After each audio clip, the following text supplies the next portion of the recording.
एक बार की बात है, एक लड़की थी जिसका नाम सारिका था। सारिका 15 साल की लड़की है जो छुट्टियों में अपने गांव दादा दादी के घर घूमने जाती है।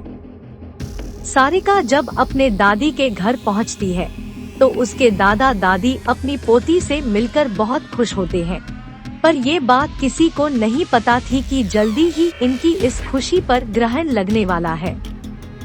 सारिका का कुछ दिन तो उसके गांव में बहुत अच्छे से बीता।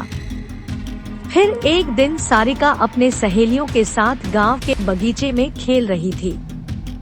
सारिका खेलते खेलते आम के पेड़ को देखती है।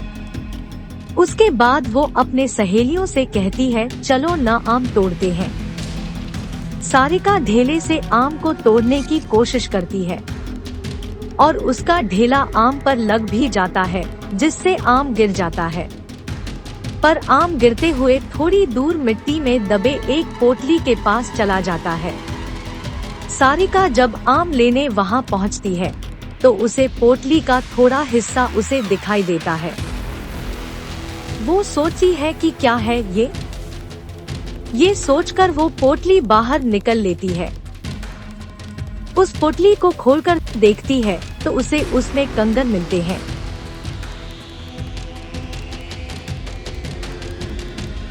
जो बहुत पुराने दिख रहे होते हैं।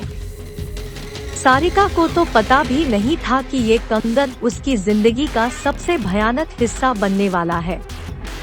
वो कंगन उसे अपने और आकर्षित कर लेता है, जिसकी वजह से वो उस कंगन को अपने घर लेकर चली आती है। घर आकर वो ये सारी बातें अपनी दादी को बताती है और वो कंगन भी दिखाती है। फिर दादी ने जो कहा वो सुनकर सारिका डर से कांपने लगती है। दादी कहती है कि वो पोटली कोई आम पोटली नहीं थी, वो एक चुड़ैल की पोटली थी। तुमने ये कंगन उस पोटली से निकालकर उस चुड़ैल को गुस्सा दिला दिया है, वो तुम्हारे पास जरूर आएगी। सारिका डरते हुए दादी से बोलती है, मैं समझी नहीं दादी, वो क्यों और कैसे आएगी? दादी ने बोला, ऐसी ही पोटली में भटकती हुई आत्माओं को कैद करके जमीन में गाड़ा जाता है और तुमने उस पोटली को जमीन से निकाला है और उसका कंगन भी तुम लेकर आ गई हो। तुम इस मनहूस कंगन के साथ उस चुड़ैल को भी अपने पीछे ले आई हो। ऐसी भटकती हुई गुस्सैल चुड़ैलें अपना बदला लेती है, वो चुड़ैल भी हमसे अपना बदला लेने जरूर आएगी। सारिका इस बात से डरती तो है पर उसे ज्यादा यकीन नहीं होता। वो जाकर अपने कमरे में सो जाती है। उसी रात को करीब 1 बजे उसके कमरे की लाइट जलने बुझने लगती है। सारिका की नींद खुलती है तो देखती है लाइट नहीं है। वो अपने बिस्तर के बगल रखे टेबल पर पानी पीने के लिए मुड़ती है।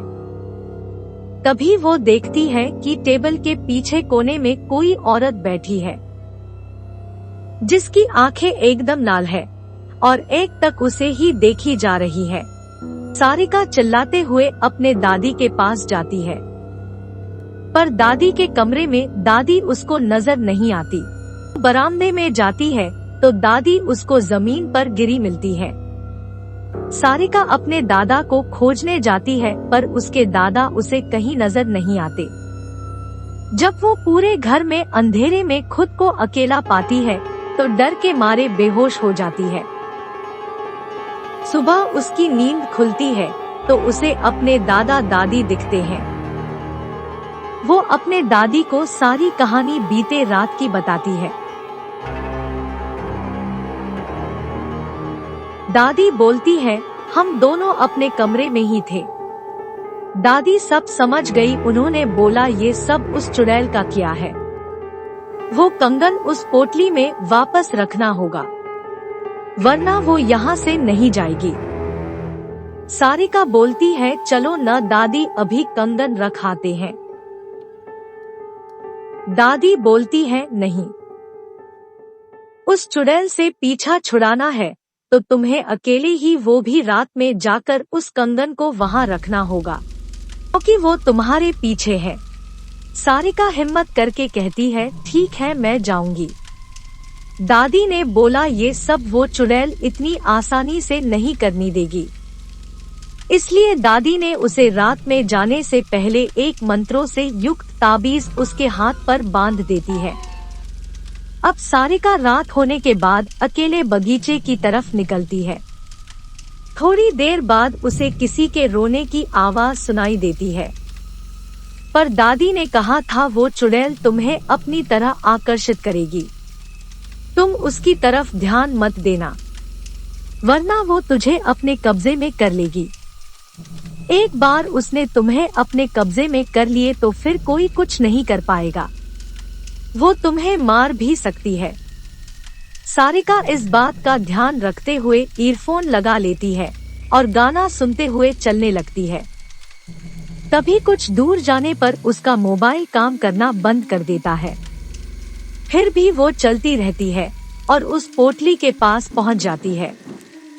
तभी उसे महसूस होता है कि पीछे कोई खड़ा है, पर दादी ने कहा था उसकी तरफ मत देखना, तो वो नहीं देखती है और डर की वजह से वो पसीने से लथपथ हो जाती है। फिर वो हिम्मत करते हुए उस पोटली को खोलकर उसमें कंगन रखती है और जमीन में गाड़ देती है और आंख बंद करके बहुत तेजी से वहां से भागती है। सीधे अपने घर आकर ही रुकती है। चुड़ैल से तो उसका पीछा छूट जाता है, पर वो इतनी डर जाती है कि दूसरे दिन ही वापस शहर अपने मम्मी पापा के पास चली जाती है। सारिका की जिंदगी का वो खौफनाक हिस्सा जिससे वो आज भी सोचने पर डर जाती है।